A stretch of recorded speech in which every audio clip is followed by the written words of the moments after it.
Welcome to my new video. यदि किसी पिंड को पृथ्वी से 11.2 किलोमीटर प्रति सेकंड के वेग से फेंका जाए तो पिंड पृथ्वी पर कभी नहीं लौटेगा, 2 घंटे बाद लौट आएगा, 24 घंटे बाद लौट आएगा, कुछ निश्चित नहीं है। तो इसका सही आंसर होगा पृथ्वी पर कभी नहीं लौटेगा। जब एक पत्थर को चांद की सतह से पृथ्वी पर लाया जाता है तो इसका द्रव्यमान बदल जाएगा, इसका भार बदल जाएगा, परंतु द्रव्यमान नहीं। भार और द्रव्यमान दोनों बदल जाएंगे, ना द्रव्यमान ना ही भार बदलेगा। तो इसका सही आंसर है इसका भार बदल जाएगा, परंतु द्रव्यमान नहीं। किसी लिफ्ट में बैठे हुए व्यक्ति को अपना भार कब अधिकतम मालूम पड़ता है? जब लिफ्ट त्वरित गति से नीचे आ रही है, जब लिफ्ट त्वरित गति से ऊपर जा रही है, समान वेग से नीचे आ रही है, समान वेग से ऊपर जा रही है। तो इसका सही आंसर होगा जब लिफ्ट त्वरित गति से ऊपर जा रही है। पृथ्वी के पूर्णतः घूमने वाले कृत्रिम उपग्रह से बाहर गिराई गई गेंद पृथ्वी पर चली जाएगी, चंद्रमा पर चली जाएगी, पृथ्वी पर गिरेगी। पृथ्वी के प्रत्येक उपग्रह के समान आवर्तकाल के साथ उसी की कक्ष में घूमती रहेगी। तो इसका सही आंसर है पृथ्वी के प्रत्येक उपग्रह के समान काल के साथ उसी की कक्ष में घूमती रहेगी। एक लिफ्ट में किसी व्यक्ति का प्रत्यक्ष भार वास्तविक भार से कम होता है जब लिफ्ट जा रही है त्वरण के साथ ऊपर, त्वरण के साथ नीचे, समान गति के साथ ऊपर, समान गति से नीचे। तो इसका सही आंसर होगा त्वरण के साथ नीचे। किसी तुल्यकारी उपग्रह की पृथ्वी की सतह से ऊंचाई लगभग कितनी होती है? ये लगभग होती है 36,000 किलोमीटर। टेनिस की गेंद मैदान की अपेक्षा किसी पहाड़ी पर अधिकतम ऊंचाई उछलती है क्योंकि परतों पर वायु दाब अपेक्षाकृत कम होता है। पृथ्वी परतों पर गेंद और हल्की हो जाती है, पर्वतों पर पृथ्वी का गुरुत्वाकर्षण त्वरण कम हो जाता है। उपरोक्त में से कोई नहीं। तो इसका सही आंसर है पर्वतों पर पृथ्वी का गुरुत्वाकर्षण त्वरण कम हो जाता है। यदि पृथ्वी का गुरुत्वाकर्षण बल अचानक लुप्त हो जाए तो निम्नलिखित में से कौन सा परिणाम सही होगा? वस्तु का भार शून्य हो जाएगा परंतु द्रव्यमान वही रहेगा। वस्तु का द्रव्यमान शून्य हो जाएगा परंतु भार वही रहेगा। वस्तु का भार तथा द्रव्यमान दोनों शून्य हो जाएंगे, वस्तु का द्रव्यमान बढ़ जाएगा। तो इसका सही आंसर है वस्तु का भार शून्य हो जाएगा परंतु द्रव्यमान वही रहेगा। पृथ्वी के गुरुत्वाकर्षण का कितना भाग चंद्रमा के गुरुत्वाकर्षण से सबसे नजदीक है? तो यह है आपका 1/6। लोलक की आवर्तकाल द्रव्यमान के ऊपर निर्भर करती है, लंबाई के ऊपर निर्भर करती है, तापक्रम के निर्भर करती है, समय के ऊपर निर्भर करती है। तो यह है आपका लंबाई पर निर्भर करती है।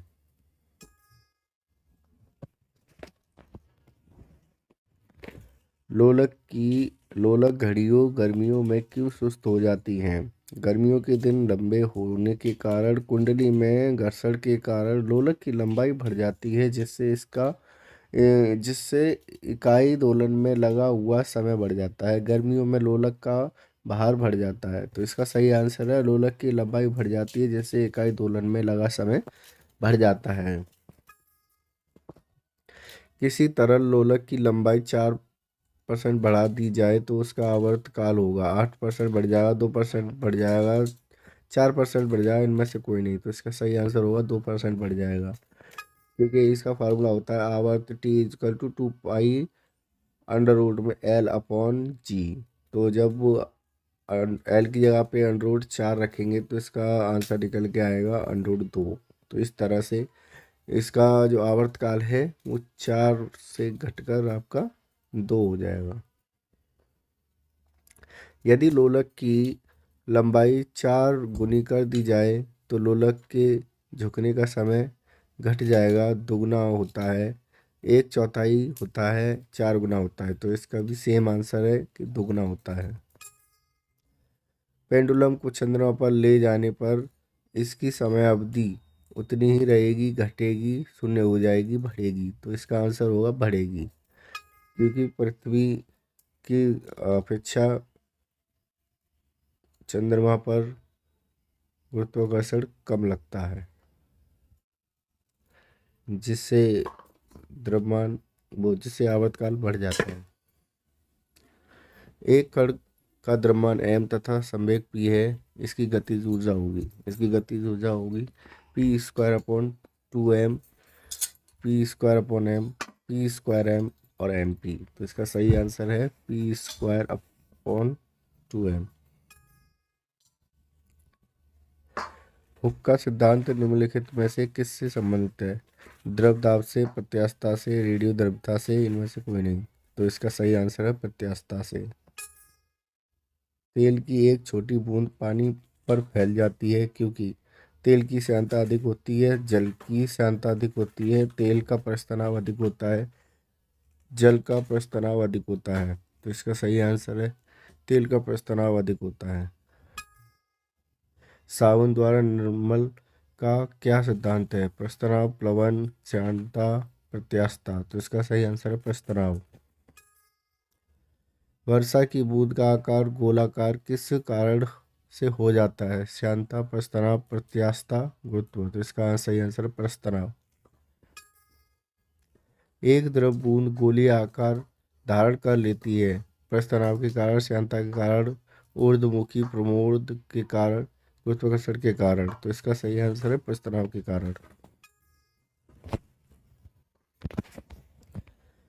स्थिर पानी में मिट्टी का तेल डालने पर मच्छर कम हो जाते हैं क्योंकि यह है प्रजनन में बाधा डालता है, मच्छरों के लिए उच्च विष है, लार्वा के सांस में बाधा डालता है, मच्छरों को भगाता है। तो इसका सही आंसर है लार्वा की सांस में बाधा डालता है। पानी से निकालने पर शेविंग ब्रश के बाल आपस में चिपक जाते हैं, इसका कारण है प्रस्थ तनाव, श्यानता, प्रत्यास्थता, घर्षण। तो इसका सही आंसर है प्रस्थ तनाव। स्थिर गति में जा रही खुली कार में बैठा एक बालक गेंद को हवा में सीधे ऊपर फेंकता है, गेंद गिरती है उसके पीछे, उसके सामने, उसके हाथ में, उसके बगल में। तो इसका सही आंसर है उसके हाथ में।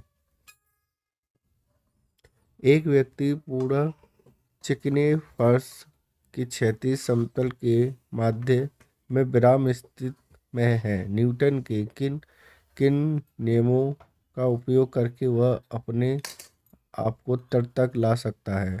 न्यूटन का पहला गति नियम, दूसरा नियम, तीसरा नियम, पहला, दूसरा व तीसरा गति नियम। तो इसका सही आंसर है तीसरा गति का नियम। कपूर के छोटे छोटे टुकड़े जल की सतह पर क्यों नाचते हैं? प्रस्थ तनाव के कारण, श्यानता के कारण, कपूर का यह गुण है, जल के घनत्व के कारण। तो इसका सही आंसर है प्रस्थ तनाव के कारण। जब शुद्ध जल में डिटर्जेंट डाला जाता है तो प्रस्थ तनाव बढ़ जाता है, घट जाता है, अपरिवर्तित रहता है, अपरिमित हो जाता है। तो इसका सही आंसर है घट जाता है। साबुन को जल में घोलने पर प्रस्थ तनाव घट जाता है, बढ़ जाता है, अपरिवर्तित रहता है, पहले घटता है फिर बढ़ता है। तो इसका सही आंसर है घट जाता है। सवाद कमरे की छत के निकट लगाए जाते हैं क्योंकि सांस में छोड़ी हुई गर्म हवा ऊपर जा उठती है और बाहर चली जाती है। उन उनसे कमरे में क्रॉस वेंटिलेशन होता है, उनसे कमरे में कुछ रोशनी मिलती है, निचले भाग में वह शोभा नहीं देती। तो इसका सही आंसर है सांस में छोड़ी हुई गर्म हवा ऊपर उठती है और बाहर चली जाती है। कथन: अपमार्जन मैले कपड़ों से सरलतापूर्वक तेल व गर्द निकाल देते हैं। कारण: अपमार्जक जल का प्रस्थ तनाव बढ़ा देते हैं। तो कौन सा ऑप्शन सही है? ए और आर दोनों सही है तथा ए की सही व्याख्या है। ए और आर दोनों सही हैं परंतु आर ए की सही व्याख्या नहीं है। ए सही है परंतु आर गलत है। ए गलत है परंतु आर सही है। तो इसका सही आंसर है ए सही है परंतु आर गलत है, क्योंकि इसका प्रस्थ तनाव बढ़ेगा नहीं, घटेगा। अंतरिक्ष यात्री अंतरिक्ष में सीधे खड़े नहीं रह सकते क्योंकि गुरुत्व नहीं है। वायुमंडल में श्यानता बल बहुत तीव्र होता है। सौर वायु ऊपर की ओर बल लगाती है। वायुमंडलीय दाब बहुत कम होता है। तो इसका सही आंसर है गुरुत्व नहीं होता।